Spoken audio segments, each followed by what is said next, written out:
ज्ञानाञ्जनशलाकया चक्षुरुन्मिलितं येन तस्मै श्रीगुरुवे नमः। श्रीचैतन्यमनोभीष्टं स्थापितं येन भूतले स्वयं रूपदा मह्यं ददाति स पदान्तिकं। वन्देऽहं श्रीगुरो श्रीयुतापदकमलं श्रीगुरून् वैष्णवांश श्रीरूपं सागरजातां सहगना रघुनाथां वितं तं सजीवं साद्वैतं सावधूतं परिजनासहितं कृष्णचैतन्यदेवं श्रीराधा कृष्णपादान् सहगना ललिता श्रीविशाखान्वितांश्च नमो विष्णुपादाय कृष्णप्रेष्ठाय भूतले श्रीमते भक्तिवेदांत स्वामी नामने नमस्ते सारस्वते देवे गौरवाणी प्रसारणे निर्विशेषशून्यवादी पासादेस्तान्ने वाञ्छाकल्पतरुभ्यश्च कृपा सिन्धुभ्यश्च पतितानां पावनेभ्यो वैष्णवेभ्यो नमो नमः। नमो महावदन्नाय कृष्णप्रेम प्रदाते कृष्णाय कृष्ण चैतन्य नामने गौरतस्य नमः। हे कृष्ण करुणा सिंधु दीनबंधु जगत्पते गोपसा गोपिका कांता राधा कांता नमोस्तुते तप्त कांचन गौरांगी श्री राधे वृंदावनेश्वरी वृषभानुसुते देवी प्रणमामि हरिप्रिये नीलाचल निवासाय नित्याय परमात्मने बलभद्र सुभद्राभ्याम जगन्नाथाय ते नमः। जय श्री कृष्ण चैतन्य प्रभु नित्यानंद श्री अद्वैत गदाधर शिवासादि गौर भक्तवृंद हरे कृष्णा कृष्ण कृष्ण हरे हरे हरे राम राम राम हरे हरे। हरे कृष्ण। सुमित चतन कहाँ से हाँ ठीक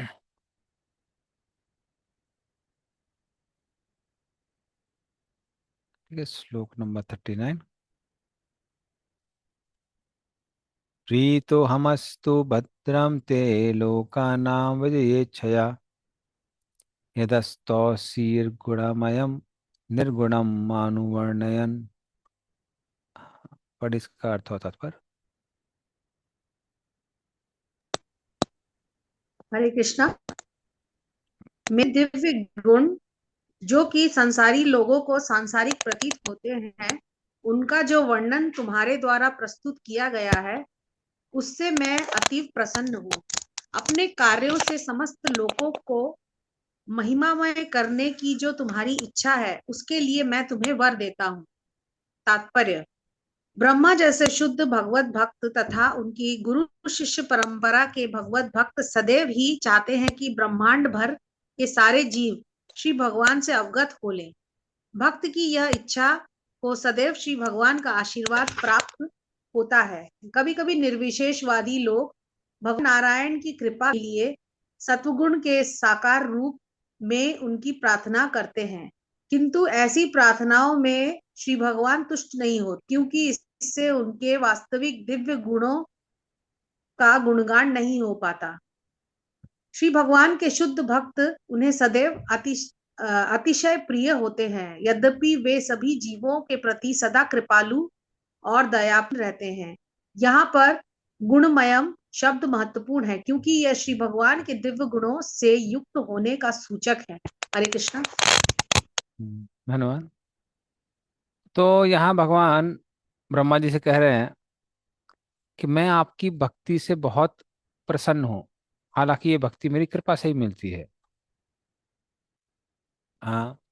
तो आपकी जो भी इच्छा है इस संसार में प्रजा को बढ़ाने की, ये इच्छा पूर्ण होगी। तो जैसा कि आपने हमको बोला था कि मेरे दिव्य गुण हैं और मेरे कोई भौतिक गुण नहीं है, और उस प्रार्थना से मैं बहुत प्रसन्न हूँ। तो हालांकि आपने ये भी बोला था कि सत्वगुण भी मेरे से ही आता है, मैं उससे भी बहुत प्रसन्न हूँ। पर मैं उन लोगों से प्रसन्न नहीं होता जो मुझे निर्गुण कहते हैं। निर्गुण अर्थात मेरे पास ना ही आध्यात्मिक ना ही भौतिक गुण है। जो लोग ऐसा कहते हैं, मैं उनसे प्रसन्न नहीं होता हूँ। लेकिन आपसे मैं बहुत प्रसन्न हूँ, क्योंकि आप मेरे आध्यात्मिक गुण देख पा रहे हैं। तो इस तरह से वो ब्रह्मा जी की प्रशंसा करते हैं। क्योंकि जब ब्रह्मा जी उनकी प्रशंसा कर रहे थे कि वो सत्वगुण के आ, सत्वगुण की वृद्धि करते हैं, तो वो परमात्मा रूप की प्रशंसा कर रहे थे। क्योंकि वो क्या करते हैं, संसार में मेंटेनेंस करते हैं। और जब वो कह रहे थे कि आपके आध्यात्मिक गुण हैं, तो वो सारे नारायण रूपों की प्रशंसा कर रहे थे। तो भगवान उससे भी बहुत प्रसन्न है। लेकिन जो लोग बोलते हैं कि भगवान कि कोई भी गुण नहीं है, ना भौतिक ना आध्यात्मिक, जो लोग निर्विशेषवादी हैं उनसे भगवान ज्यादा प्रसन्न नहीं होते। ठीक है, चलिए आगे चलते हैं।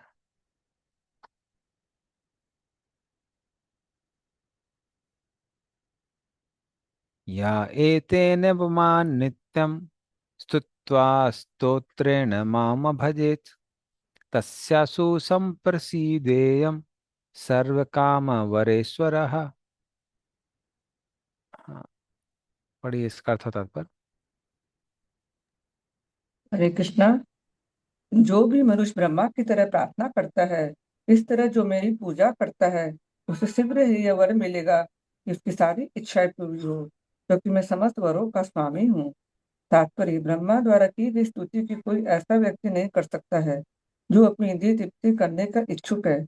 ऐसी स्तुतियों का चयन वही व्यक्ति कर सकता है जो भगवान की सेवा करके उन्हें तुष्ट करना चाहता है।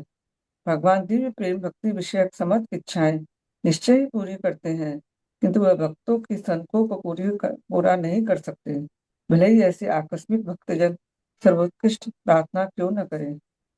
हरे कृष्ण। हम्म। तो यहाँ पर भगवान जो शब्द का प्रयोग कर रहे हैं, सर्व काम वरेश्वरः, तो सारी कामनाओं की पूर्ति देने वालों में या पूर्ति करने वालों में जो आशीर्वाद देते हैं उसमें मैं श्रेष्ठ हूँ। तो अलग अलग लोगों से हम लोग अलग अलग आशीर्वाद ले सकते हैं, लेकिन भगवान हर चीज का आशीर्वाद दे सकते हैं और उन सब में सर्वश्रेष्ठ है। इसलिए वो ब्रह्मा जी से कहते हैं कि ब्रह्मा, मैं आपसे बहुत संतुष्ट हूँ, आपकी जो भी इच्छा है मैं उसको पूरी करूंगा। इसलिए भक्तों के जीवन में जो भी इच्छाएं हैं वो डायरेक्टली भक्त लोग भगवान से मांग सकते हैं, अन्य किसी देवी देवता पर के पास जाने की आवश्यकता नहीं पड़ती है। तो भगवान भक्तों की सारी कामनाओं को पूरा करने वाले हैं। यस, सुमेध चेतन भाव। Hare Krishna, Prabhu. Prabhu, I hmm. have two questions. Hmm. One question is related to the previous classes because I was not there in a lot of classes. Hmm. So one question is, Prabhu, like over here, Brahmaji is making some prayers. Hmm.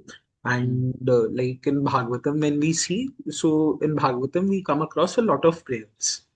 And now what happens is, Prabhu, like before we got introduced to Krishna consciousness, or before we we came in touch with the Bhagavatam and everything, so in our local tradition we heard a lot of kind of prayers. So some of them now we are finding that they are bona fide, they are coming from Bhagavatam only. And with some prayers, there might not be like any scriptural reference, uh, hmm. but like even now occasionally they come in our mind. And some those kind of kirtans which are there, like in North India they are like very famous, Vinod Agarwal and Prem Bhushan ji and all. So their kirtans are like still very famous, and now we are finding like a lot of devotees are also making videos on those bhajans. Hmm. So, like, how do we understand those bhajans in the context of Gaudiya Vaishnav tradition? Hmm. Like, even Ritambara Mataji might be knowing in our Marwari circles, this one Nani Bai Ko Mairo is very famous. So that way, we have, so in like from childhood, we have been hearing all these. Hmm. So, like we used to hear Karma Bai ka khichdi, Karma Bai hmm. ko khichdi, but that is now famous in Jagannath temple. So that we understand, okay, it's like bona fide. But like hmm. with Nani Bai ko Mairo, with all these, we have never come across in hmm. any traditionally. So how do we understand our, if we still have inclination to some of those bhajans or some of those kirtans or some of those prayers, and hmm. like if suppose we go before the Lord and it is said that you have to recite prayers, so hmm. sometimes we are able to recite the prayers which have been given by our acharyas, which is there in the Bhagavatam. But hmm. sometimes when we go, so those prayers come out very naturally, like hmm. even when we are not consciously also thinking, because we have heard that since our childhood, hmm. so subconsciously also it comes out. So one is that true. And second okay, is like, maybe let me answer this then we will take another one. तो देखिए कैसा होता है कि कुछ प्रार्थना जो है हम भागवतम से या फिर गुरु साधु साथ से डायरेक्टली सुनते हैं, तो वो प्रार्थना हम कर सकते हैं, वो तो नेचुरल, उसमें कोई त्रुटि है ही नहीं। उसके अलावा अब जो प्रेयर्स ट्रेडिशनली आ रही हैं, अगर वो गुरु साधु साथ से मैच कर रही हैं, और खासकर अगर हमको पता है कि वो जो जिन भक्त से आ रही हैं वो बहुत भगवान के महान भक्त थे, तो फिर वो प्रार्थनाएं करने में भी कोई दिक्कत नहीं है। जैसे सूरदास, हाँ, तो सूरदास के जो सॉन्ग्स हैं वो काफी बोनाफाइड सॉन्ग्स हैं और भक्ति से एकदम ओतप्रोत है सूरदास के। वैसे तो ट्रेडिशनली मतलब हमारे उसमें देखा जाए तो सिर्फ भक्ति चारू महाराज ने ही वो गाया है, हे गोविंद हे गोपाल। हम्म, तो वो एक एक सॉन्ग उन्होंने गाया है सूरदास का। बाकी हम लोग ज्यादा सुनते नहीं है, लेकिन फिर भी अगर आप देखेंगे तो सूरदास के सॉन्ग्स काफी बोनाफाइड हैं, एकदम भक्ति से ओतप्रोत है। सिमिलरली मीराबाई के जो सॉन्ग्स हैं वो भक्ति से ओतप्रोत है। तो ये सब में गाने में कोई दिक्कत नहीं है। उसके अलावा जो भी सॉन्ग्स है ट्रेडिशनली आ रहे हैं, अगर हमको दिख रहा है कि वो गुरु साधु शास्त्र के हिसाब से ठीक है, तो गाने में कोई दिक्कत नहीं है। लेकिन अगर हमको पता है कि वो पर्सनैलिटी जिसने गाया है वो भक्ति पथ से कुछ अलग है, तो फिर हमको थोड़ा सावधान रहना चाहिए। तो जब हम लोग गा रहे हैं तो अगर हमको ये भी पता रहेगा कि वो व्यक्ति का बैकग्राउंड क्या है, तो बहुत इंपॉर्टेंट है। तो जहाँ तक सूरदास की बात आती है, मीराबाई की बात आती है, ये सबको पता है कि ये भगवान के बहुत महान भक्त हुए हैं, और कोई भी उनके गीतों में किसी भी तरह का इम्पर्सनल टच है ही नहीं, तो उसमें कोई डाउट नहीं है। और बाकी जो भी पर्सनैलिटीज हैं, अब मैं जानता नहीं जिनके बारे में आपने बताया, लेकिन सेम चीज, उनका हम लोग बैकग्राउंड चेक कर सकते हैं, और दूसरा चीज देख सकते हैं क्या उनके जो गीत हैं वो गुरु साधु शास्त्र के हिसाब से ठीक है कि नहीं है। तो उस तरह से हम कर सकते हैं। Roji, so suppose we are not listening to them per se, hmm like this. Madhava's made this famous kirtan, like मेरा आपकी कृपा से सब काम हो रहा है. हम्म। So actually, that song is by Vinod Agarwal. अच्छा। So, but now, like many devotees are singing that. Hmm So that way, like suppose even if we are not hearing them, but we are taking that song and it comes out hmm naturally. Hmm So, and actually, Prue, now I'm remembering once, in our Marwadi houses, they sing like this, yeah, Shri Krishna Govinda Hare Murari He Nath Narayan, uh, He Nath Narayan Vasudeva. Vasudeva.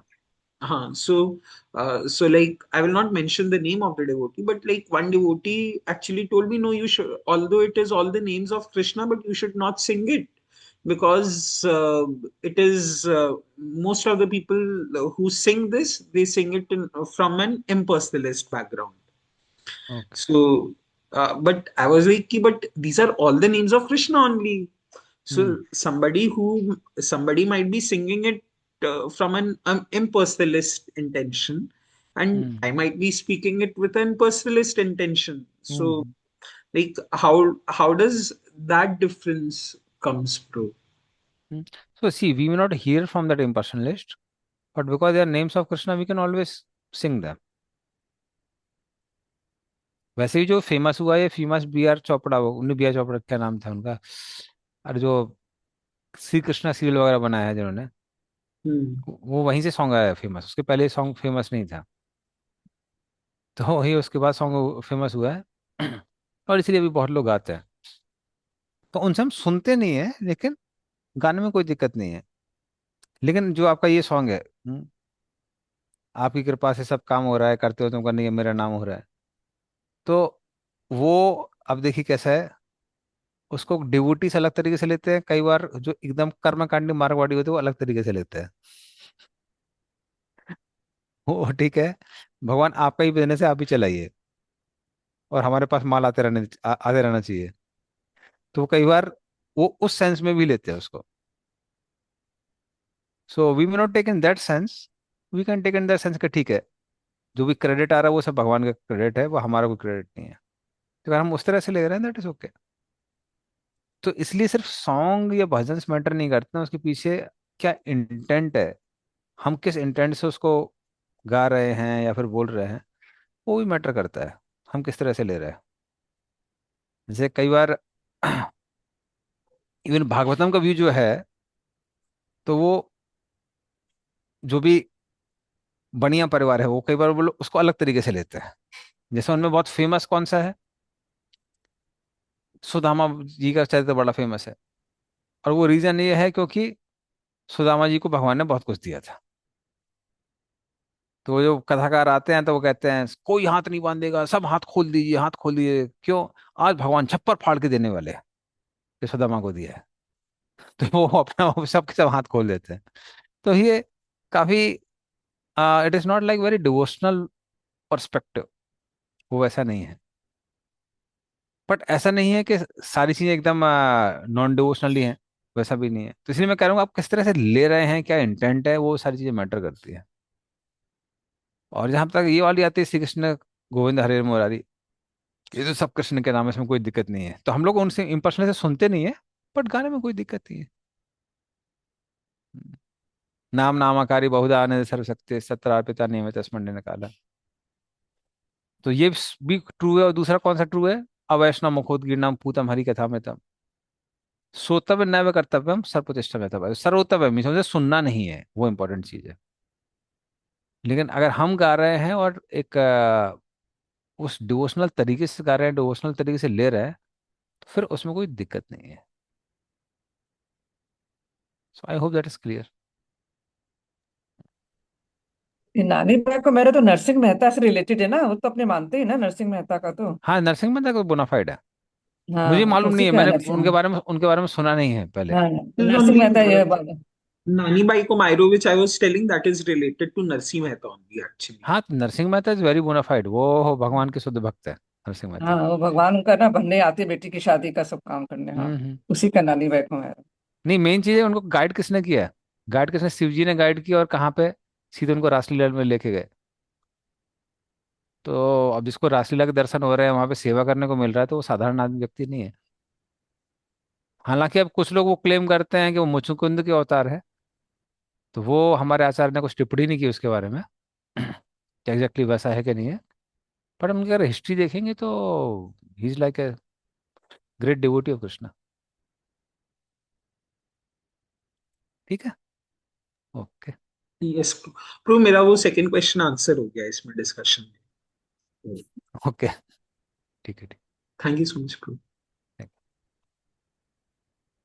Okay, चलिए next श्लोक में चलते हैं। ये या एतेन पुमान् नित्यं स्तुत्वा स्तोत्रेण मां भजेत् तस्यासु संप्रसीतेयं सर्वकाम, हाँ ये तो हो गया ना, सर्वकामरेश्वर। नेक्स्ट नेक्स्ट श्लोक में चलेंगे। 51 होगा। 41। तो ये आप पीछे भी रिपीट कर सकते हैं, बहुत फेमस श्लोक है। पूर्तेना तपसा यज्ञेर ऊतेन तपसा यज्ञे यज्ञे दानेर्योग समाधिना दानेर योग समाधना योग समाधिना राद्धं निःश्रेयसं पुंसां राधा राधम निश्चय संपुंसां मत्प्रीतिस्तत्त्वविन्मतम्। मत प्रीतिस्तत्त्वं मत्प्रीति मतम्. तम। पढ़िए इसका अर्थ होता पर।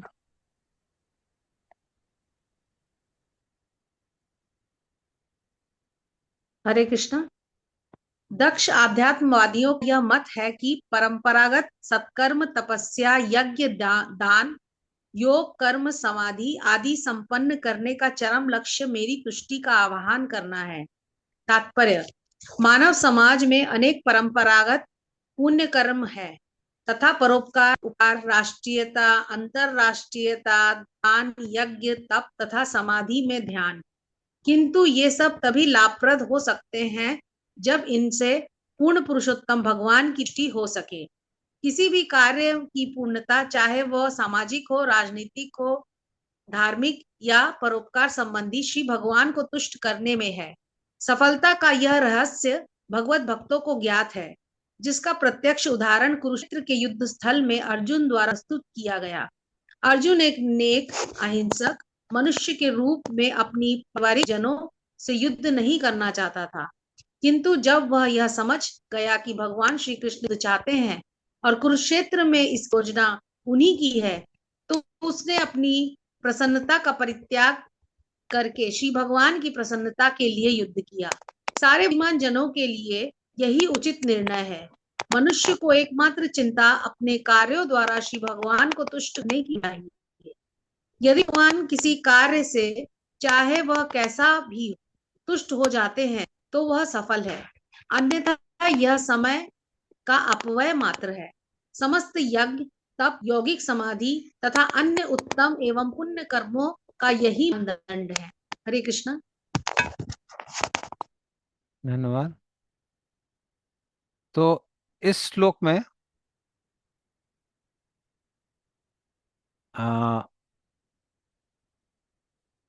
भगवान क्या बोल रहे हैं कि जो भी परिणाम व्यक्ति को यज्ञ, दान, तपस्या इन सब से मिलता है, उसका एक ही गोल होना चाहिए, क्या? मुझे प्रसन्न करना। अगर मैं उससे प्रसन्न नहीं हो रहा हूं तो फिर कोई रिजल्ट नहीं मिलता है। और कारण क्या है? कारण यह है कि भगवान ही हर वर को देने वाले हैं। तो जो वर व्यक्ति को देवताओं से भी मिलते हैं, वो डायरेक्टली इनडायरेक्टली किससे मिलते हैं? भगवान से ही मिलते हैं। तो इसीलिए भगवान को प्रसन्न करना ये सेंटर है। और जितना ज्यादा ये सेंटर बनता है, उतना ज्यादा हम अपने नेचुरल पोजीशन में भी आ जाते हैं।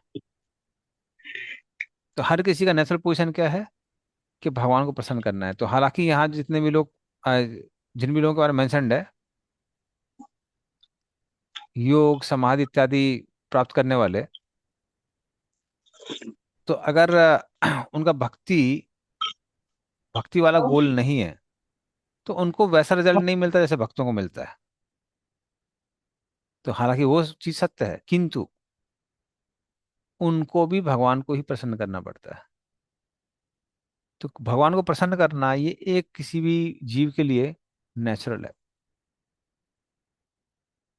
तो जितना ज्यादा हम नेचुरल होंगे, उतना ज्यादा हम लोग भगवान को प्रसन्न कर सकते हैं, उतना ज्यादा हम लोग अपने आध्यात्मिक स्थिति में रह सकते हैं। ठीक है, चलिए आगे चलते हैं।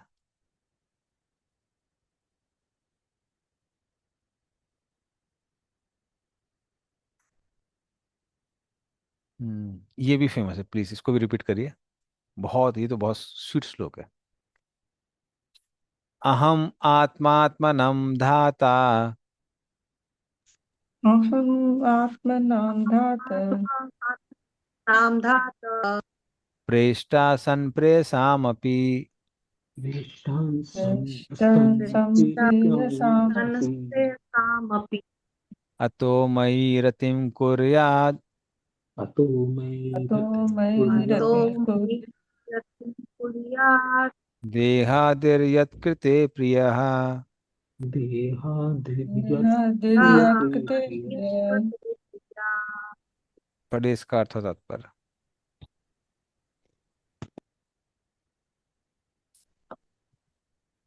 श्री कृष्णा, मैं प्रत्येक जीव का परमात्मा हूँ।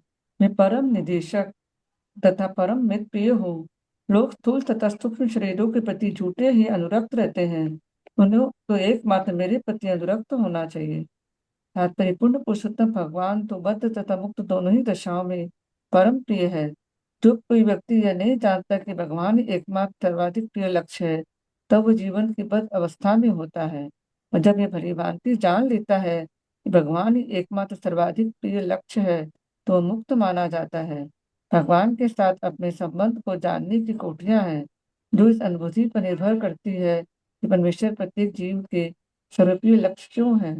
असली कारण भगवत गीता 15.7 में स्पष्ट बतलाया गया है। ममे वांशु जीव लोके जीव भूत सनातन। सारे जीव परमेश्वर के नित्य विनाश है। जीव आत्मा कहलाता है और भगवान परमात्मा। जीव ब्रह्म कहलाता है और भगवान परब्रह्म या परमेश्वर, ईश्वर परम कृष्ण। जिन अध्यात्मों को आत्म साक्षात्कार नहीं हुआ होता वो भौतिक देव को ही स्वप्रिय मानते हैं। तब स्वप्रियंता का विचार केंद्रीभूत तथा वृत्ति दोनों रूपों में सारे शरीर में फैल जाता है। अपने शरीर तथा इसके विस्तारों यथा संतानों तथा संबंधियों के प्रति अनुरक्ति वस्तुतः असली जीव के आधार पर विकसित होती है। जब असली जीव शरीर से बाहर चला जाता है तो सर्प पुत्र तक का शरीर आकर्षक नहीं लगता। अतः सजीव स्थूलिंग या ब्रह्म का नित्य अंश स्नेह का असली आधार है, शरीर नहीं, क्योंकि सारे जीव भी सर्वोपरि पुरुष के अंश है। अतः परम पुरुष सबों के स्नेह के वास्तविक आधार है।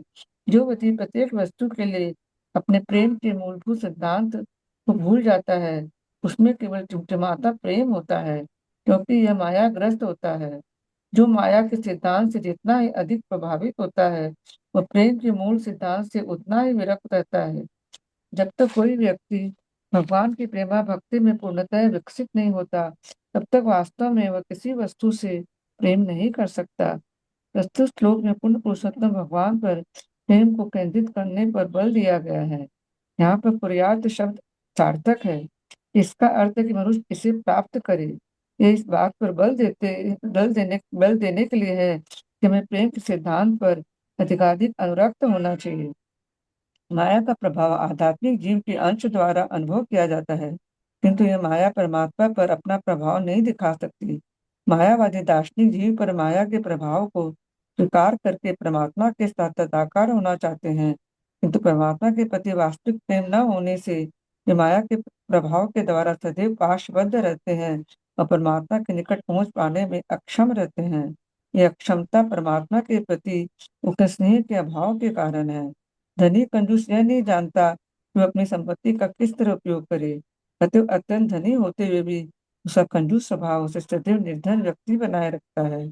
इसी के विपरीत वह व्यक्ति जो है जानता है कि धन का किस तरह उपयोग किया जाए, थोड़ी पूंजी होने पर भी तुरंत धनी बन जाता है। आंखों तथा सूर्य में अत्यंत घनिष्ठ संबंध है, क्योंकि सूर्य प्रकाश के बिना आंखें देख नहीं सकती, किंतु शरीर के अन्य भाग क्योंकि वो ऊष्मा के स्रोत के रूप में सूर्य से जुड़े होते हैं, आंखों की अपेक्षा सूर्य का अधिक लाभ उठाते हैं।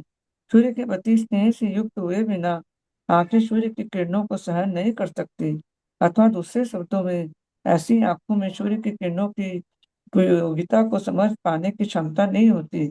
इस प्रकार अनुभाविक दार्शनिक ब्रह्म का सैद्धांतिक ज्ञान होने के बावजूद पर ब्रह्म की कृपा का उपयोग नहीं कर पाते, क्योंकि उन्हें स्नेह का भाव रहता है। अतः अनेक निर्विशेषवादी दार्शनिक जन ब्रह्म का सैद्धांतिक ज्ञान रखने के बावजूद भी सदा के लिए माया के वशीभूत रहते हैं और वे ब्रह्म के प्रति स्नेह उत्पन्न नहीं करते। नहीं उनमें स्नेह उत्पन्न होने की कोई संभावना रहती है, क्योंकि उनकी विधि दोषपूर्ण है। सूर्य देव का भक्त दृष्टिहीन होते हुए भी इस लोक से सूर्य देव के उनके यथारूप में देख सकता है, किंतु जो सूर्य का भक्त नहीं है वो सूर्य की चमक को भी नहीं सहन कर पाता। इसी तरह भक्ति योग के द्वारा कोई व्यक्ति ज्ञानी के स्तर पर न होते हुए भी शुद्ध प्रेम के विकास के कारण अपने भीतर भगवान का दर्शन कर सकता है। मनुष्य को सभी परिस्थितियों में भगवत प्रेम विकसित करने का प्रयास करना चाहिए और इससे समस्त जटिल समस्याएं हल हो जाएगी। हरे कृष्णा। हम्म।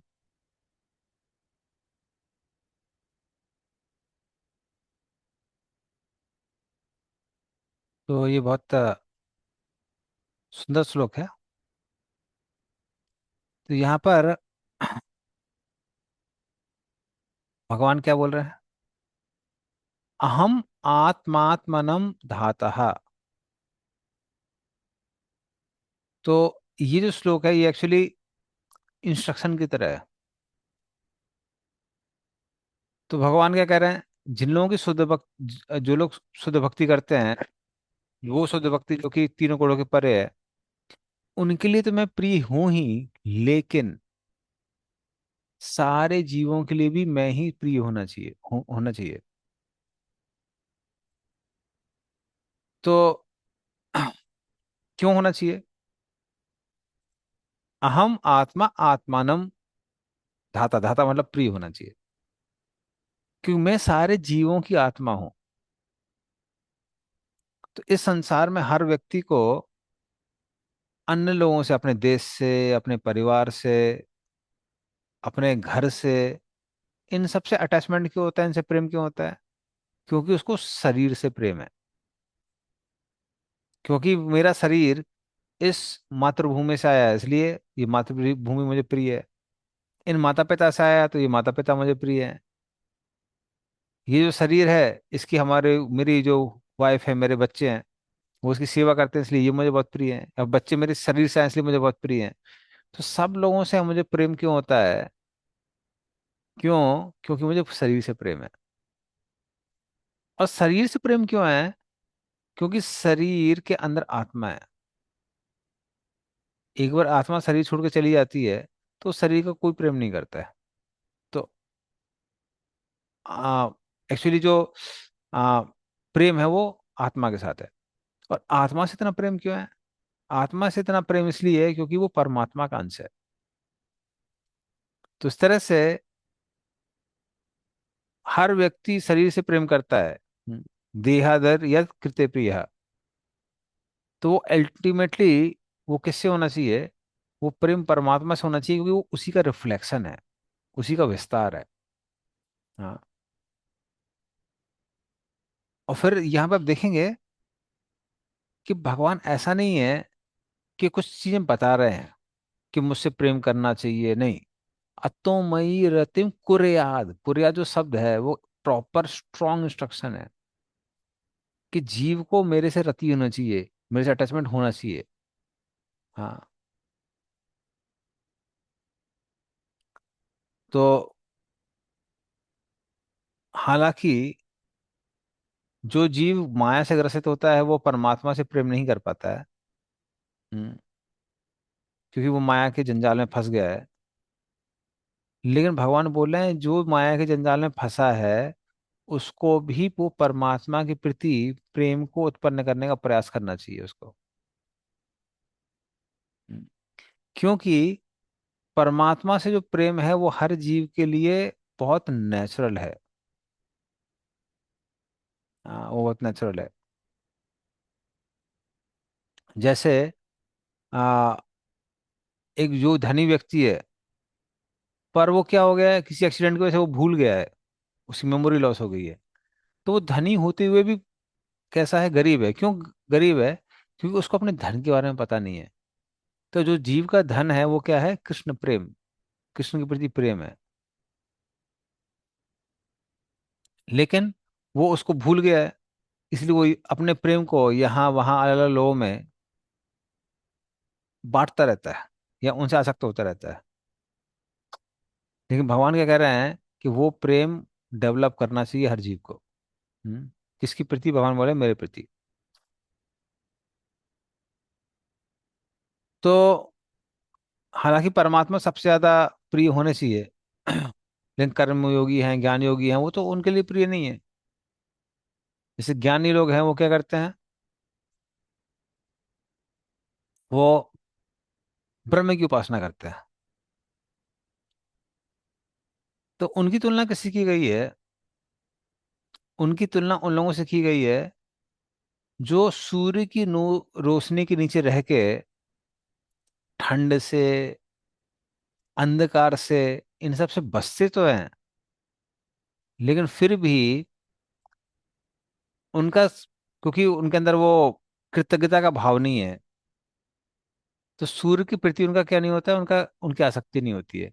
और सूर्य की भी उनसे आसक्ति नहीं होती। सूर्य भी अपनी किरणें देता रहता है, गर्मी देता रहता है, रोशनी देता रहता है, लेकिन सूर्य भी उनसे आसक्त नहीं होता है। दूसरे से जो ज्ञानी लोग हैं वो ब्रह्म के संपर्क में आकर आत्म साक्षात्कार करते हैं, अविद्या से दूर होते हैं। लेकिन वो ब्रह्म से आसक्त नहीं होते और ब्रह्म भी उनसे आसक्त नहीं होता है। हालांकि जो ब्रह्म है, जो भगवान के शरीर से निकलने वाली किरणें हैं, वो उनको ज्ञान प्रदान करती है, सुख प्रदान करती है, लेकिन आसक्ति नहीं होती है। लेकिन उसी तरह उसी की जगह जो भक्त है वो किसके जैसा है? वो मान लीजिए कोई सूर्यदेव का उपासक है, उसके जैसा है। सूर्यदेव का उपासक भले ही उसके पास आंखें क्यों ना हो, अंधा क्यों ना हो, फिर भी वो अपनी आंखों से देखता है कैसे सूर्यदेव के पास हाथ है, पैर है, वो अपने रथ में सवार है। हम्म। तो उस तरह से उनको देखता है। उसी तरह से जो आ, जीव है, वो भले ही मुक्त हो या बद्ध हो। हम्म, जो अंधा भक्त बोला गया सूर्यदेव का, तो वो भी देखता है। तो उस तरह से जो बद्ध हो या मुक्त हो, दोनों ही केस में अगर वो भक्त है, या भगवान कहते हैं उसको भक्ति करनी चाहिए, उस भक्ति से उसको क्या होगा, परमात्मा के गुणों का साक्षात्कार होगा, भले ही वो बंधा हुआ क्यों ना हो। हाँ। तो इस तरह से वो परमात्मा भक्तों को बहुत प्रिय है, भले ही वो मिश्रित भक्त हो या फिर शुद्ध भक्त हो। हाँ। हालांकि वो परमात्मा जो ज्ञानी हो उनको प्रिय नहीं होते हैं। हम्म। लेकिन भगवान यहाँ क्या बोल रहे हैं कि क्योंकि परमात्मा से प्रेम करना बहुत नेचुरल है सारे जीव के लिए, तो दे आदिर यत्कृते प्रिय, जो आसक्ति जीव को अपने शरीर से होती है, भगवान बोलते हैं वो मेरे से होनी चाहिए, और किसी से नहीं होनी चाहिए। तो इस तरह से भगवान स्ट्रांगली यहाँ पे आदेश दे रहे हैं कि मुझसे प्रेम करो, ये तुम्हारे लिए नेचुरल है। ठीक है, चलिए नेक्स्ट श्लोक में चलते हैं।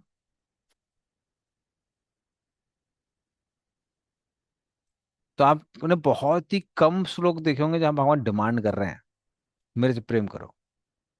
वरना भगवान बोलते हैं हाँ हाँ, प्रेम के साथ में रेसिप्रोकेट करते हैं, प्रेम एक्सेप्ट करते हैं, डिमांड ही नहीं करते। यहाँ भगवान डिमांड कर रहे हैं। तो ये बहुत सुंदर श्लोक है। चलिए अगले श्लोक में चलते हैं।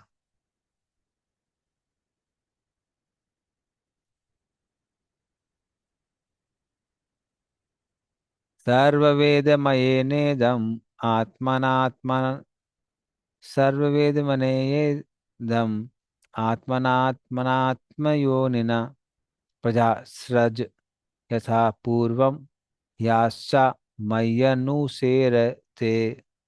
हाँ, पढ़िए इसका अर्थ होता पर।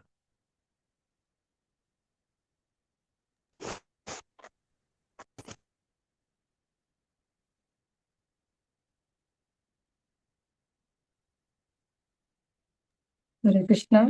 जो मेरे आदर्शों का पालन करके तुम पहले की तरह अपने पूर्ण वैदिक ज्ञान से तथा सर्व कारण के कारण रूप मुझसे प्राप्त अपने शरीर द्वारा जीवों को उत्पन्न कर सकते हो। हरे कृष्णा। धन्यवाद। तो यहाँ पे ब्रह्मा जी, भगवान ब्रह्मा जी से कह रहे हैं कि आपने मुझसे प्रार्थना की थी ना कि आप वेदों को कभी ना भूलें। आपका पूरा शरीर ही वेदों का बना होगा, आप कभी वेदों को नहीं भूलेंगे। और अब आप क्या करिए, हाँ, अपने शरीर द्वारा इस संसार में प्रजा का विस्तार करिए। तो हालांकि मैं आपको आत्मयोनि कहते हैं क्योंकि आप मेरे से आए हैं। हम्म, लेकिन आप क्या करिए, आप अपने शरीर से प्रजा की उत्पत्ति करिए,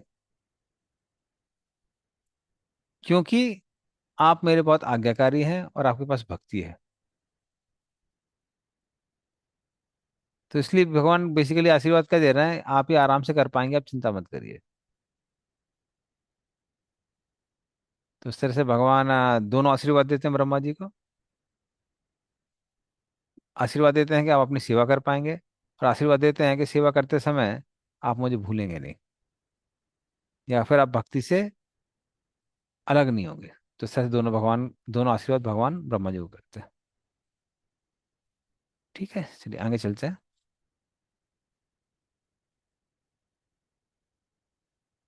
मैत्रुवाच तस्मा एवं जगत सृष्टे प्रधान पुरुषेश्वर विज्ञेदम स्वेन रूपेण कंजनाभस्ते रोदधे। हाँ, पढ़िए इसका अर्थ होता है पर। हरे कृष्णा। श्री मैत्रेय मुनि ने कहा, ब्रह्मांड के सृष्टा ब्रह्मा को विस्तार करने का आदेश कर आदिमान अपने साकार नारायण रूप में अंतर्ध्यान हो गए। तात्पर्य, ब्रह्मांड का सृजन होने के पूर्व ब्रह्मा ने भगवान के दर्शन किए। चतुर्श्लोकी भागवत की यही व्याख्या है। जब सृजन ब्रह्मा के कार्यों की प्रतीक्षा में था, तब ब्रह्मा ने श्री भगवान को देखा। अतः भगवान सृष्टि के पूर्व अपने साकार रूप में विद्यमान थे। उनका सनातन रूप ब्रह्मा के प्रयास से सृजित नहीं हुआ, जैसा कि कम बुद्धि वाले लोग की कल्पना है। अपने यथा रूप में ब्रह्मा के समक्ष प्रकट हुए और उसी रूप में उनके सामने से अदृश्य हो गए। यह रूप भौतिकता से कलुषित नहीं है। इस प्रकार श्रीमद् भागवतम के तृतीय स्कंद के अंतर्गत सृजनशीलता के लिए ब्रह्मा द्वारा स्तुति नामक 9वें अध्याय की भक्ति वेदांत तात्पर्य पूर्ण हुए। हरे कृष्णा। धन्यवाद। तो इस तरह से श्लोक में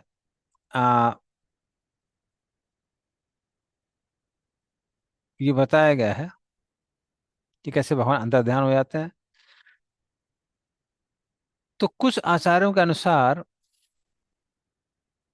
ब्रह्मा जी का जो पहला दिन था ब्राह्मकल्प, उस समय भगवान ने ये चतुर्श्लोकी भागवतम के जो 4 श्लोक थे वो बोले थे, अहम एवं समय वगैरह जो हम पढ़ चुके हैं सेकंड कैंटो में।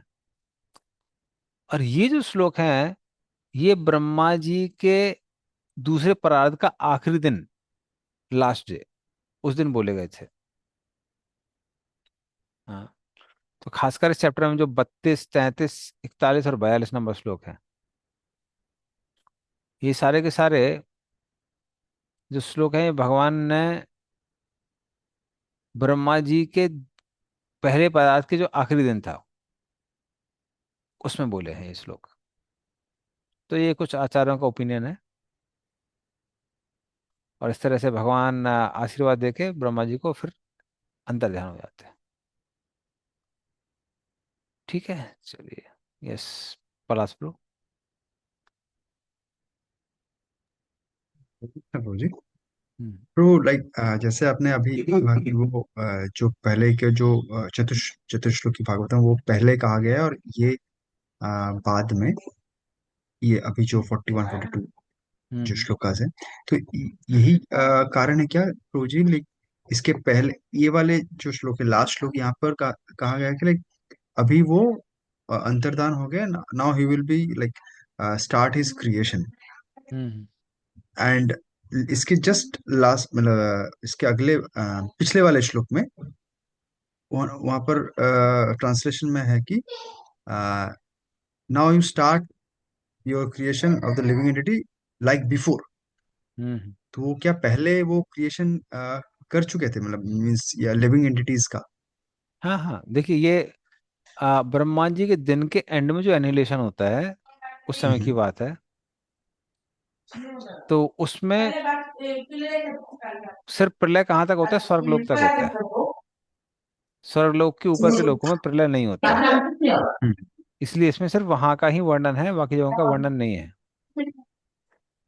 तो वहां पे बेसिकली क्या है कि स्वर्गलोक तक के जो प्राणी थे वो अपने सूक्ष्म शरीर सटर बॉडी के साथ में कहाँ रहते हैं? वो आ, गर्भोदक्षा विष्णु की बॉडी में वो करते रहते हैं, लेटे रहते हैं। तो उनके लिए शरीर बनाना है। और वो शरीर पहले भी ब्रह्मा जी पिछले कल्प में बना चुके थे। तो इसलिए उन्होंने क्या बोला, लाइक बिफोर, जिसे पहले किया था उसको दोबारा करिए। ठीक है, ओके। ओके, आगे चलते हैं, नेक्स्ट चैप्टर में चलते हैं अभी हम लोग।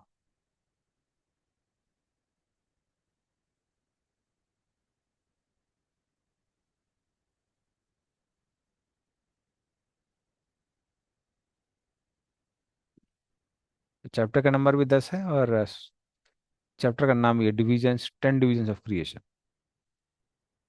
वैसे डिवीजन लिखा है पर 10 डिवीजन है, 10 डिवीजन ऑफ क्रिएशन। ठीक है, आगे चलते हैं, इसमें स्टार्ट करते हैं। तो इस पहले चैप्टर के बारे में थोड़ा सा बता देते हैं।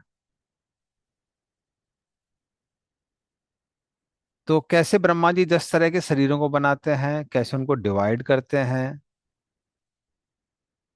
कैसे इसमें, तो पहले थोड़ा सा वो भी दिया जाएगा, फिर से जो कारण सृष्टि थी उसके बारे में थोड़ा सा डिटेल दिया जाएगा, और उसके बाद में जो ब्रह्मा जी क्रिएशन किए करते हैं उसके बारे में डिटेल दिया जाएगा। तो ये सारे के सारे डिटेल इस चैप्टर में आते हैं। ठीक है, चलिए आगे चलते हैं। विदुर्वाच अंतर्हिते भगवती ब्रह्मा लोक पितामह प्रजा ससर्जकता देहकीर मानसीर विभु। हाँ, पढ़िए इसका अर्थ तात्पर्य, अर्थ ही है सिर्फ।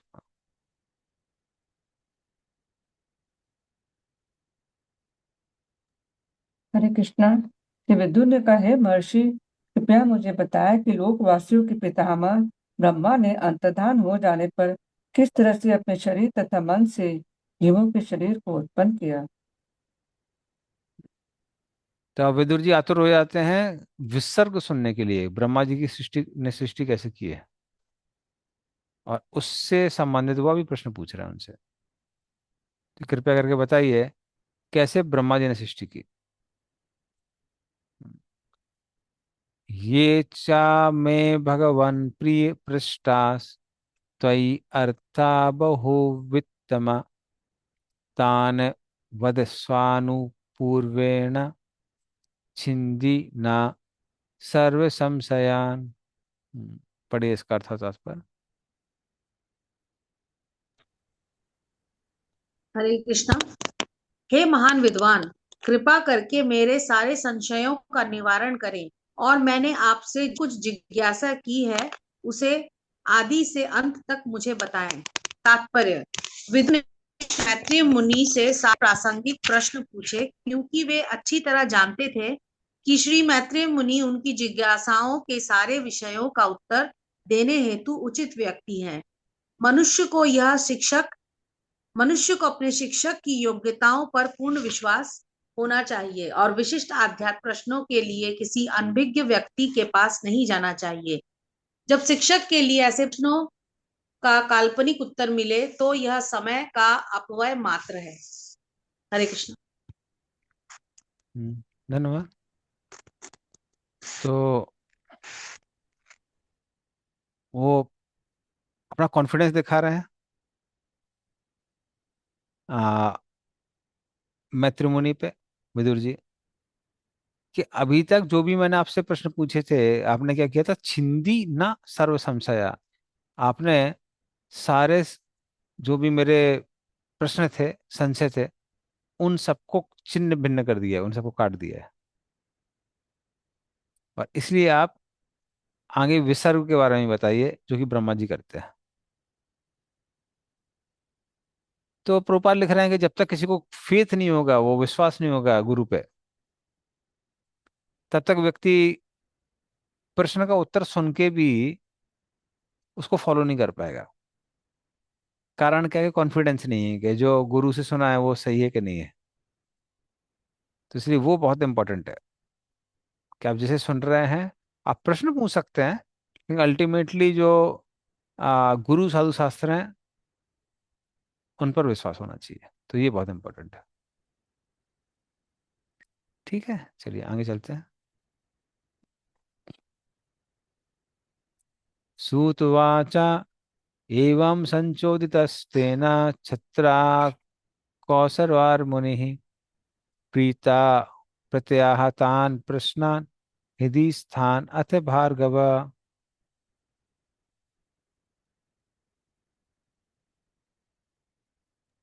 पढ़िए अर्थ हरे तात्पर्य। कृष्णा। हरे कृष्णा। सूत गोस्वामी ने कहा, हे विभुपुत्र, महर्षि मैत्रेय मनोविदुर से इस तरह सुनकर अत्यधिक प्रोत्साहित हुए। हर वस्तु उनके हृदय में ही थी, अतः प्रश्नों का एक एक करके उत्तर देने लगे। तात्पर्य। सूत उवाच। सूत गोस्वामी ने कहा, वाक्यांश सुचित प्रत्यय सुचित करता प्रतीत होता है, मानो महाराज परीक्षित तथा सुखदेव गोस्वामी के बीच चल रहा वार्ता में भंग हुआ हो। जब सुखदेव गोस्वामी महाराज परीक्षित से बोल रहे थे तो सूत गोस्वामी तमाम दर्शकों में से एक थे। किंतु सूत गोस्वामी निमिषारण के मुनियों से बात कर रहे थे, जिनमें सुखदेव गोस्वामी के वंशज शौनक मुख्य थे, पर इससे विवेचनगत कथाओं में विशेष अंतर नहीं आता। हरे कृष्ण। धन्यवाद। तो सूत गोस्वामी कहते हैं सौनक आदि ऋषियों से, क्योंकि वो भृगु के पुत्र हैं, इसलिए भार्गव कहते हैं। और फिर कहते हैं कि इस तरह से मैत्री मुनि विदुर जी के प्रश्न सुन के बहुत ज्यादा प्रोत्साहित हो गए उत्तर देने के लिए। तो जो विदुर जी ने शुरू में प्रश्न पूछे थे वो अभी भी उनके हृदय में थे, उनको याद था कि इसका उत्तर देना है। और जब विदुर जी प्रोत्साहित करते हैं तो और भी या तो उत्सुक हो जाते हैं उसका उत्तर देने के लिए। ठीक है, चलिए आगे चलते हैं।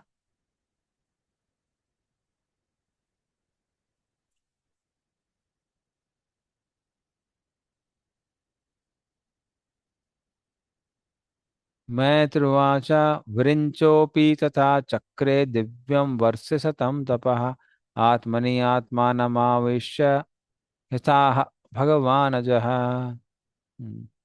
पढ़े इसका अर्थ हो तात्पर्य। हरे कृष्णा।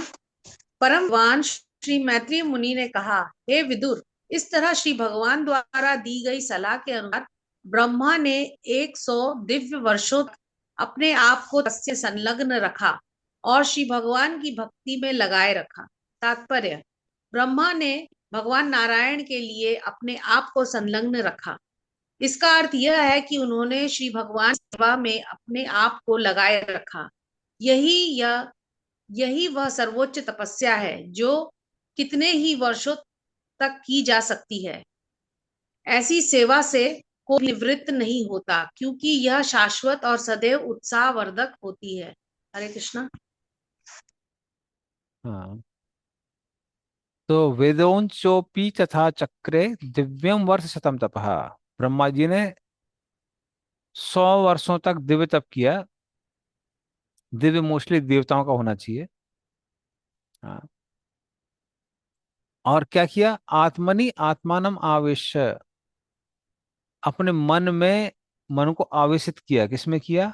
यथाहा भगवान जहा, जो भगवान नारायण हैं, अपने मन को उसमें आवेशित किया, अर्थात भगवान का आवेश उनके ऊपर था। तो इस तरह से वो अपने को एब्जॉर्ब कर लिया उन्होंने, पूरी पूर्ण रूप से मन को नारायण में एब्जॉर्ब कर लिया उन्होंने। ठीक है, चलिए आगे चलते हैं नेक्स्ट। तद विलोक्याभिसम्भूतो वायुना यद अधिष्ठितः पद्मम् अम्भश्च तत्काल कृतवीरेण कंपितम्। पढ़े इसका अर्थ और तात्पर्य। हरे कृष्णा। तत्पश्चात ब्रह्मा ने देखा कि यह वह कमल जिस पर वे स्थित थे तथा वह जल जिसमें कमल उगा था प्रबल प्रचंड वायु के कारण कांप रहे हैं। तात्पर्य, भौतिक जगत मोहमय कहलाता है क्योंकि यह भगवान की दिव्य सेवा की विस्मृति का स्थान है। इस तरह भौतिक जगत में भगवत भक्ति में संलग्न व्यक्ति कभी कभी विषम परिस्थितियों से अत्यधिक विचलित हो सकता है। माया शक्ति तथा भक्त, इन दो पक्षों के बीच युद्ध की घोषणा हुई रहती है और कभी कभी दुर्बल भक्त पक्ष सबल माया शक्ति के प्रतिघात की चपेट में आ जाता है। तो भगवान के अहेतु की कृपा बस ब्रह्मा जी अत्यंत प्रबल थे और माया शक्ति उन्हें अपना शिकार नहीं बना सकी।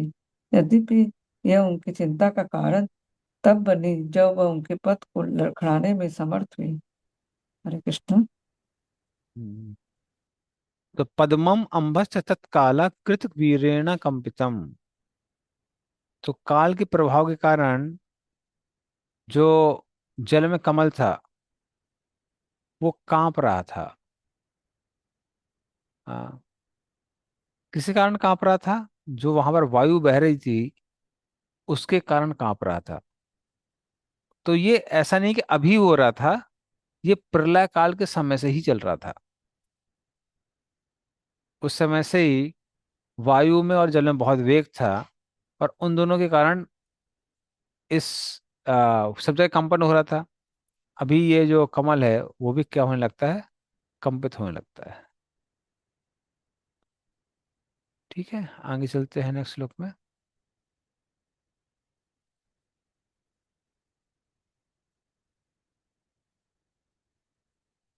तपसा ही एदमानेन विद्या चात्म संस्थया विवृद्ध विज्ञान बलो नपाद वायुं सहाम्भसा।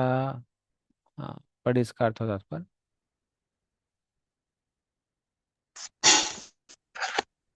हरे कृष्णा। दीर्घकालीन तपस्या तथा आत्म साक्षात्कार के दिव्य ज्ञान ने ब्रह्मा को व्यवहारिक ज्ञान में परिपक्व बना दिया था। अतः उन्होंने वायु को पूर्णतः जल के साथ पी लिया। तात्पर्य, अस्तित्व के लिए ब्रह्मा का संघर्ष उस निरंतर युद्ध का निजी उदाहरण प्रस्तुत करता है जो इस भौतिक जगत में जीवों तथा मोहिनी शक्ति माया के बीच चलता रहता है। ब्रह्मा से लेकर आज तक सारे जीव भौतिक प्रकृति की सेनाओं से संघर्ष करते रहे हैं। विज्ञान तथा दिव्य अनुभूति में उन्नत ज्ञान के कारण मनुष्य इस भौतिक शक्ति पर नियंत्रण पाने का प्रयास कर सकता है, जो हमारे प्रयासों के विरुद्ध कार्यशील रहता है। और आधुनिक युग में तो उन्नत भौतिक वैज्ञानिक ज्ञान तथा तपस्या ने भौतिक शक्तियों को नियंत्रित करने में अद्भुत भूमिका निभाई है। किंतु भौतिक शक्ति पर ऐसा नियंत्रण तभी सफल हो सकता है जब मनुष्य भगवान के शरणागत हो और दिव्य प्रेमा भक्ति के भाव से उनके आदेश का पालन करे। हरे कृष्णा।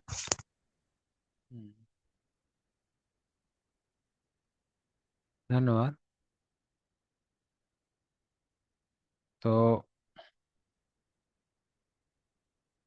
यहाँ पर भगवान बता रहे हैं, नहीं सॉरी, यहाँ पर आ, सोनाकादि ऋषि बता रहे हैं, सोनाकादि ऋषि को सुद गोस्वामी बता रहे हैं कि उसके बाद क्या हुआ। ब्रह्मा जी ने लंबे समय तक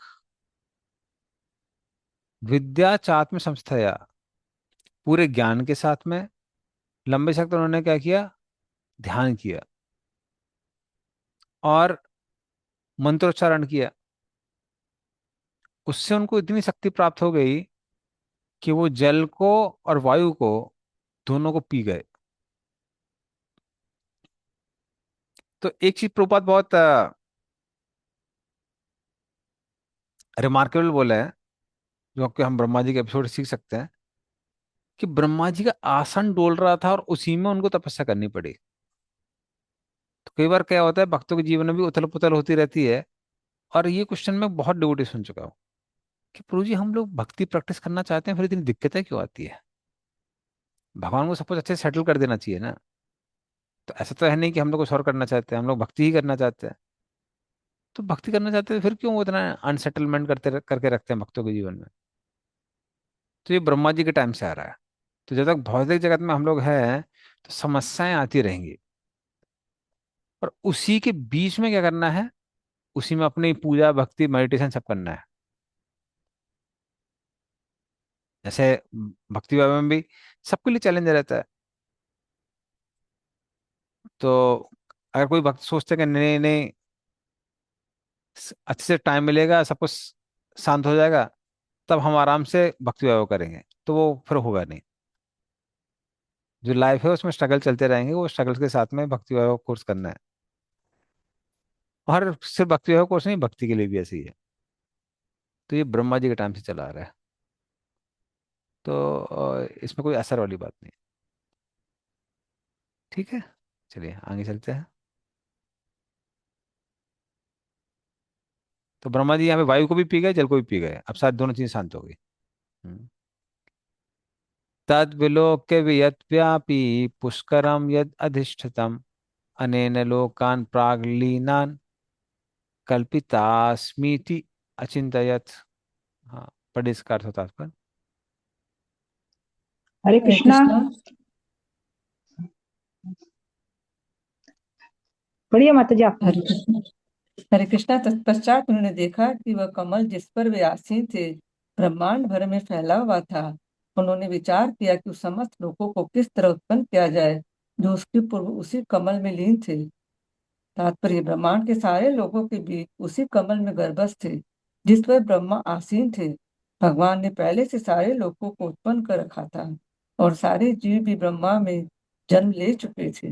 भौतिक जगत तथा सारे जीव पहले से ही बीजाणु रूप में भगवान द्वारा उत्पन्न किए जा चुके थे और ब्रह्मा को इन्हीं बीजों को ब्रह्मांड भर में बिखेरना था। इसलिए अस्थि सृष्टि सर्ग कहलाती है और बाद में ब्रह्मा द्वारा जो सृष्टि की गई वह विसर्ग कहलाती है। हरे कृष्ण। धन्यवाद। तो इस तरह से ब्रह्मा जी ने देखा कि अरे, जैसे प्रलय के पहले सृष्टि थी, मैं वैसी ही सृष्टि दोबारा करूंगा। लेकिन वो सृष्टि पहले भी थी। हाँ। और ये सृष्टि भगवान कर चुके थे, ब्रह्मा जी सिर्फ उसको क्या कर रहे थे, उसको एक स्थूल रूप दे रहे थे। जैसे कई बार क्या होता है, माता पिता को लगता है कि वो आ, ये हमने इस बच्चे का निर्माण किया है, we have created this child. But actually reality क्या है, माता पिता माध्यम बनते हैं उसको स्थूल शरीर देने का, बट जीव तो पहले से है।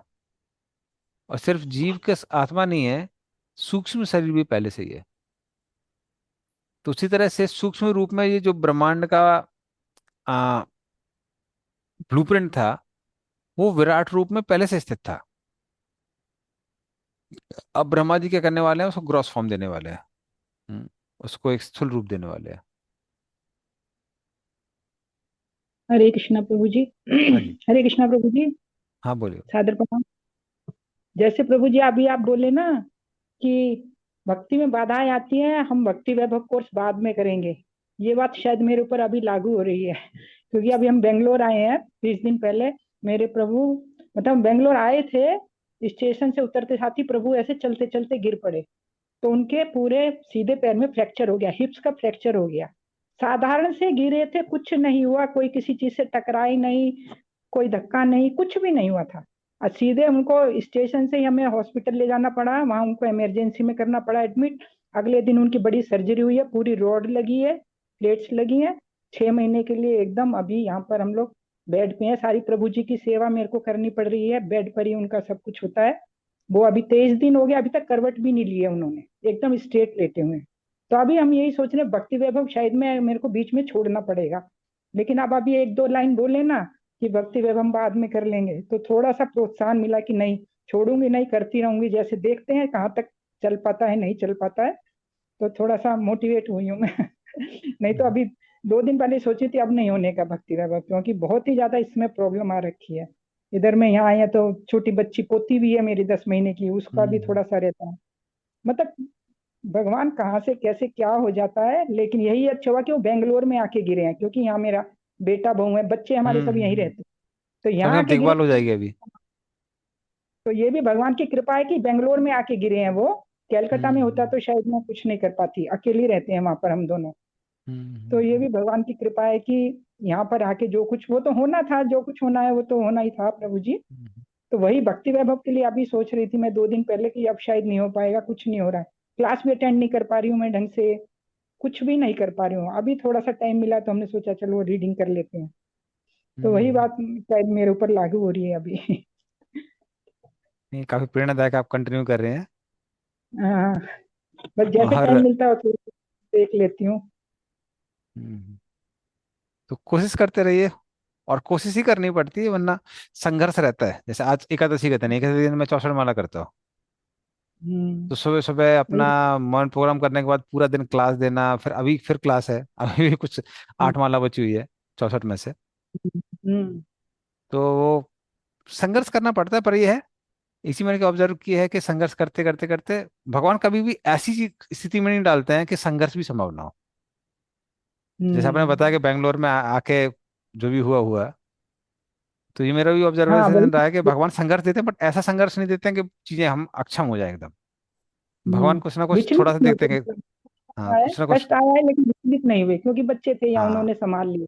तुरंत ही हम्म, हॉस्पिटल ले गए, ऑपरेशन हो गया, नेक्स्ट दिन उनका बड़ी सर्जरी हो गई। हम्म, तो लग रहा है कि चलो सब कुछ हल्के से हो गया, इतना बड़ा हम्म, कष्ट आने के बावजूद भी भगवान कृपा करते हैं। ये बात अब लोग माननी चाहिए हम लोगों को, बिल्कुल सत्य है ये हम्म। बात। तो इसलिए भक्तों ने कष्ट भगवान इतना कर देते हैं कि मैनेज कर सके, मैनेजेबल मैनेज कष्ट कर देते सकते। हैं। हाँ हाँ जी, हाँ जी प्रभु जी। हल्का हो जाता है, कष्ट बहुत बड़ा कष्ट था लेकिन इतना हल्का लग रहा है कि सब कुछ हम्म। इजी तरीके से चल रहा है सब कुछ। थैंक यू माता जी, बहुत इंस्पिरेशन लगा सुन के। हरी हरे हरे। ठीक है, चलिए आगे चलते हैं नेक्स्ट श्लोक में।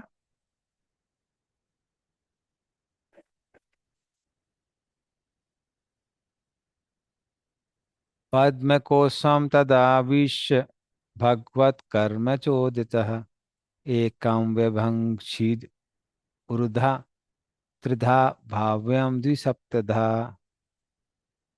पढ़िए इसका अर्थ और तात्पर्य। कृष्ण। इस तरह पूर्ण पुरुषोत्तम भगवान की सेवा में लगे ब्रह्मा जी कमल के कोश में प्रविष्ट हुए। और चूंकि वह सारे ब्रह्मांड में फैला हुआ था, अतः उन्होंने इसे ब्रह्मांड के 3 विभागों में और उसके बाद 14 विभागों में बांट दिया। हरे कृष्ण प्रभु जी। धन्यवाद। तो फिर ब्रह्मा जी ने क्या किया, उस कमल में प्रवेश किया। हाँ। और फिर उन्होंने क्या किया, उस एक कमल को 3 भागों में विभाजित किया। भू भुवा स्वा, ये 3 भाग हैं। और फिर उसको 3 को किस में विभाजित किया, फिर 14 भागों में विभाजित किया, जो कि 14 भुवन कहलाते हैं। हाँ। तो 7 नीचे और 7 फिर ऊपर के, तो इस तरह से 14 होते हैं। तो पहले उन्होंने 3 में डिवाइड किया और 3 के बाद फिर 14 में करते हैं।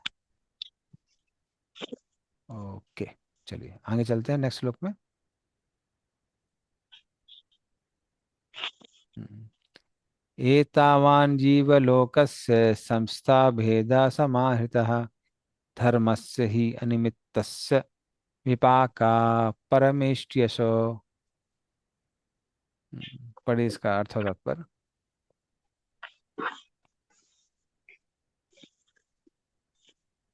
हरे कृष्णा। परिपक्व दिव्य ज्ञान ने भगवान की अहेतुकी भक्ति के कारण ब्रह्मा जी ब्रह्मांड में सर्वोच्च पुरुष है, इसलिए उन्होंने विभिन्न प्रकार के जीवों के निवास स्थान के लिए 14 लोकों का सृजन किया। तात्पर्य प्रवेश जीवों के समस्त गुणों के आधार है। भौतिक जगत में बद्ध जीव गुणों के अंश मात्र की झलक देते हैं, इसलिए कभी कभी वे प्रतिबिंब कहलाते हैं। इन प्रतिबिंब जीवों ने परमेश्वर के भिन्नांशों के रूप में उनके आदि गुणों के विभिन्न अनुपातों को ही उत्तराधिकार में ग्रहण किया है, और इन गुणों को ग्रहण करने के अनुसार ही वे विभिन्न जीव योनियों के रूप में प्रकट होते हैं और ब्रह्मा की योजना के अनुसार विभिन्न लोकों में स्थान पाते हैं। ब्रह्मादि 3 जगतों पाताल अर्थात अधोलोक, भूलोक अर्थात मध्यलोक तथा स्वर्गलोक अर्थात उच्चतर लोक के सृष्टा है। इनसे भी उच्चतर लोक यथा महलोक, तपोलोक, सत्यलोक तथा ब्रह्मलोक प्रलय जल में विलीन नहीं होते। इसका कारण उन लोकों के निवासियों द्वारा की जाने वाली भगवान की अहेतुकी भक्ति में सेवा है। इन निवासियों का अस्तित्व भी परार्थ काल के अंत तक बना रहता है, जब वे भौतिक जगत में जन्म मृत्यु की श्रृंखला से समान रूप से मुक्त कर दिए जाते हैं। हरे कृष्ण। हम्म।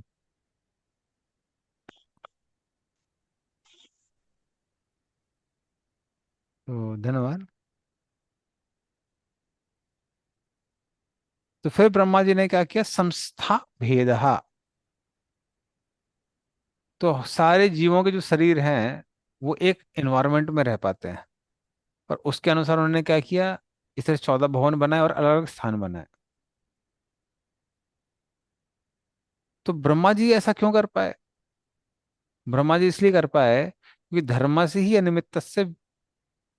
हाँ। तो उन्होंने धर्म से अर्थात धर्म किया था, क्या धर्म किया था, ध्यान करने का धर्म किया था, मंत्र उच्चारण का धर्म किया था। और वो भी कैसे किया था, अनिमित्त से। अनिमित्त से मतलब बिना किसी भौतिक इच्छा के किया था, इसीलिए वो ऐसा कर पाए, अन्यथा संभव नहीं है। ठीक है, आगे चलते हैं।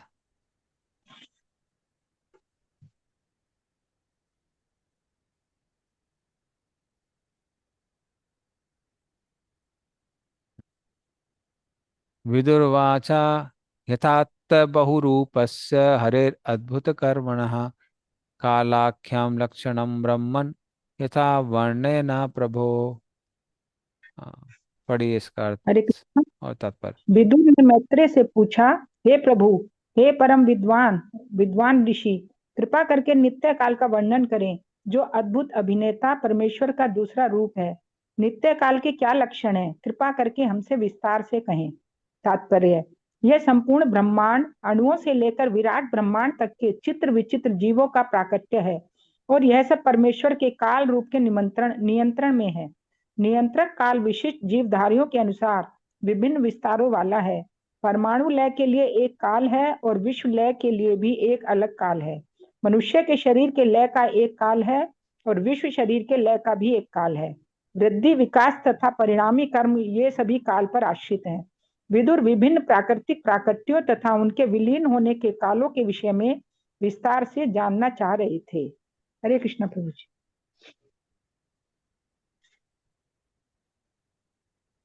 तो काल का व्याख्यान कई जगह हुआ है, और यहाँ विदुर जी कह रहे हैं, वो कह रहे हैं कि हमको काल के बारे में बताइए। हम्म, तो हालांकि भगवान ने जो सृष्टि की थी शुरुआत में, वो उनके जो दृष्टि थी वो क्या थी, वो काल थी। लेकिन अब वो उस काल के बारे में डिटेल में जानना चाहते हैं। जो भगवान की दृष्टि थी उसके बारे में डिटेल में जानना चाहते हैं। कृपया करके बताइए डिटेल में कि वो काल है क्या। ठीक है, तो अभी काल के बारे में आ रहा है, अगले श्लोक में पढ़ते हैं हम लोग। मित्र मैत्रेय उवाचा, गुण व्यतिकराकारो निर्विशेषो अप्रतिष्ठितः, पुरुषस्तदुपादानम आत्मानं लीलया सजत। पढ़िए इसका अर्थ और तात्पर्य।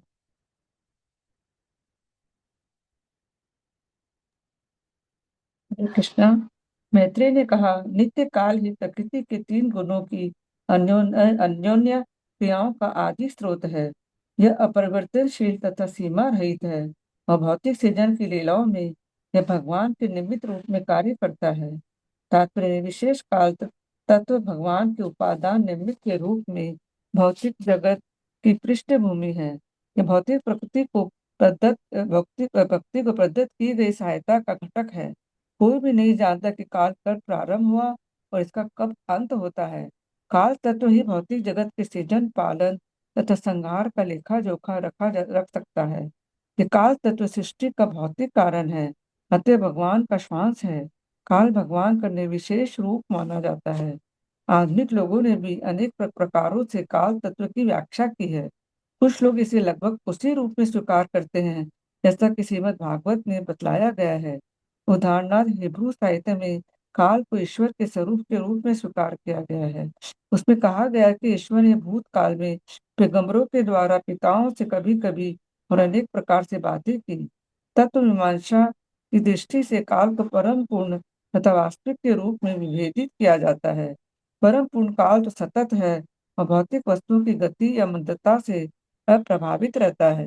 काल की गणना ज्योतिर्विज्ञान तथा गणित के अनुसार गति, परिवर्तन तथा किसी वस्तु विशेष के जीवन के परिप्रेक्ष्य में की जाती है, किंतु वस्तुतः काल का वस्तुओं की सापेक्षताओं से कुछ भी संबंध नहीं रहता। परंतु हर वस्तु काल द्वारा प्रदत्त सुविधा के रूप में बनती तथा परिगणित होती है। काल हमारी इंद्रियों की क्रियाशीलता का मूलभूत माप है। इसके द्वारा हम भूत, वर्तमान तथा भविष्य की गणना करते हैं, किंतु वास्तविक गणना में काल का कोई आदि तथा अंत नहीं होता। पंडित चाणक्य का कथन है कि काल के अल्पांश को भी करोड़ों डॉलर मूल्य देकर खरीदा नहीं जा सकता। यह तो बिना लाभ के खोए हुए काल का एक क्षण भी जीवन की सबसे बड़ी हानि है। काल न तो किसी प्रकार के मनोविज्ञान के अधीन है, न ही काल के क्षण अपने में वस्तुगत वास्तविकताएं हैं, किंतु वे विशेष अनुभवों पर आश्रित है। इसलिए श्री जी गोस्वामी इस निष्कर्ष पर पहुंचते हैं कि काल तत्व भगवान की बहिरंगा शक्ति के कार्य कारणों से मिला जुला हुआ है। बहिरंगा शक्ति या भौतिक प्रकृति स्वयं भगवान के रूप में काल की अध्यक्षता में कार्य करती है और इसलिए ऐसा लगता है कि भौतिक प्रकृति ने विराट जगत में अनेक आश्चर्यजनक वस्तुएं उत्पन्न की है। भगवत गीता 9.10 में इस निष्कर्ष की पुष्टि इस प्रकार हुई है, मया अध्यक्षेन प्रकृति सूयते सचराचरम हेतु नानेन कौन्तेय जगत परिवर्तते। हरे कृष्ण। धन्यवाद। तो इस श्लोक में मैत्रिमुनि बता रहे हैं कि समय तो ये या फिर काल, इसको हम पहचान कैसे सकते हैं कि काल के प्रभाव के कारण गुणों में परिवर्तन होता है। जो आ, प्रधान था वो महातत्व में बदल जाता है। उसका काल का ना ही कोई शुरुआत है ना ही कोई अंत है। काल के कारण सृष्टि होती है, विध्वंस होता है। तो इस तरह से काल को हम समझ सकते हैं, किंतु काल का अपने आप में ना ही कोई गुण है, ना कोई शुरुआत है, ना ही कोई अंत है। तो इस तरह से काल को भगवान की ही शक्ति कहा जाता है, आत्मानम।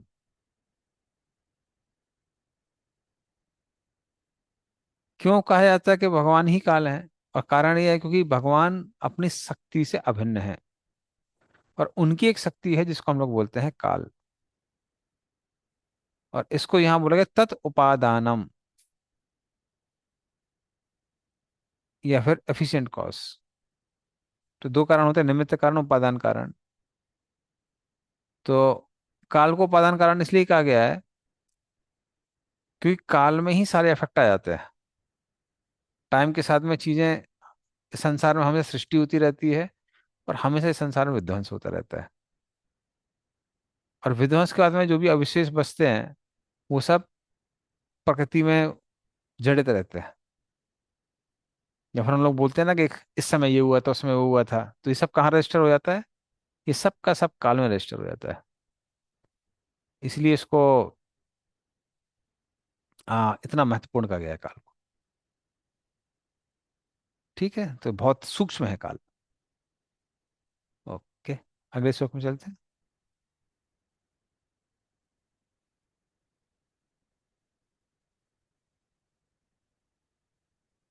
सुमें चेतन ब्रो।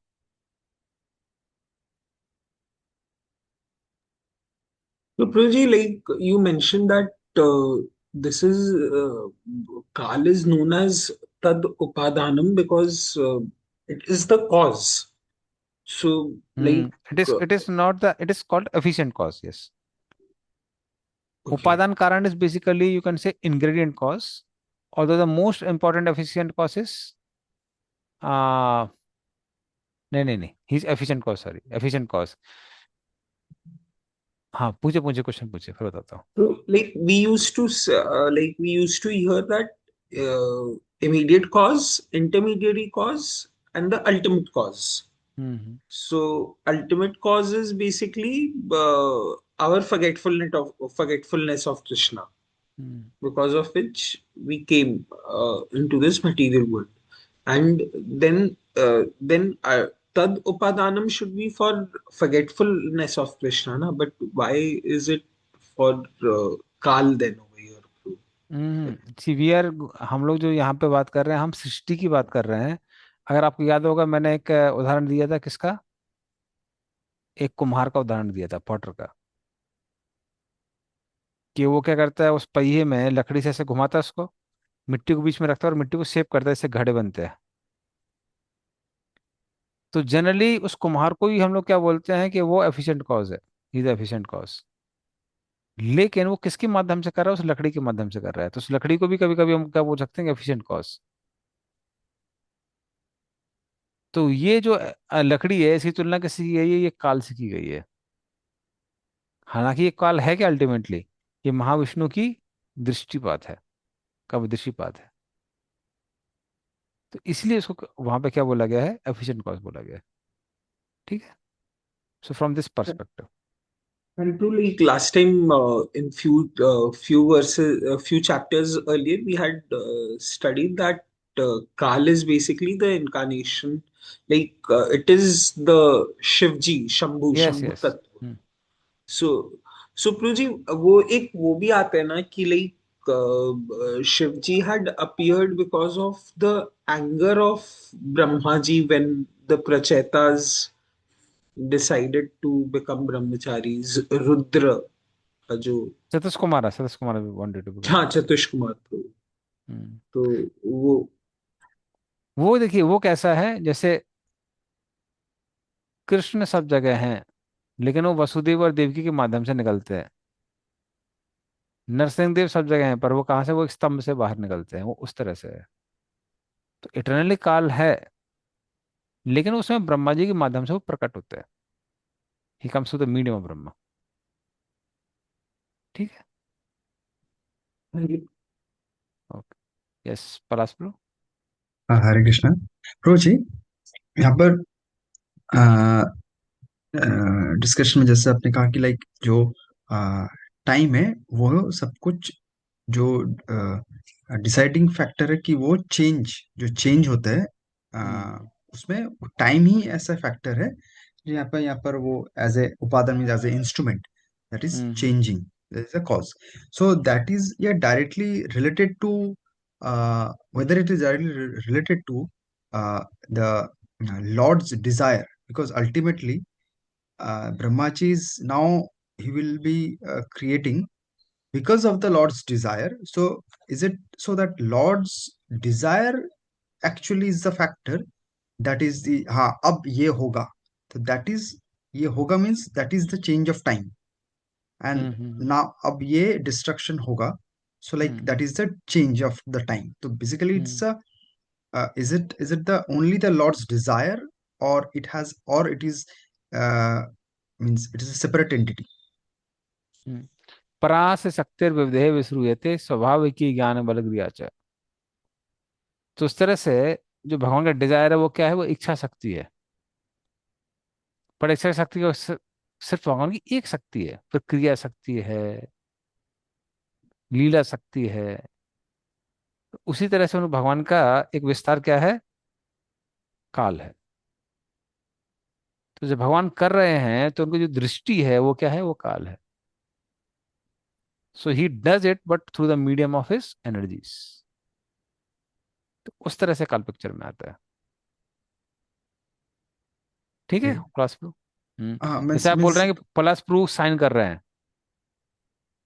या कोई बोलता है नहीं नहीं प्लस प्रूफ का पेन साइन कर रहा है। समझ गए ना? तो ultimately it is same thing only. So okay वो सारी सारी चीजें एक ही चीज का पार्ट है। Okay okay. ओके। यस। ठीक है, तो हम लोग एंड करेंगे यहाँ पे। नंतरा श्रीमद् भागवतम की जय, श्रील प्रभुपाद की जय। वांछा कल्पतरु वैसा कृपा सिंधु प्रतिजना पावन वैष्णव, श्रील प्रभुपाद की। Thank you so much. Hare Krishna प्रभु जी, सादर प्रणाम।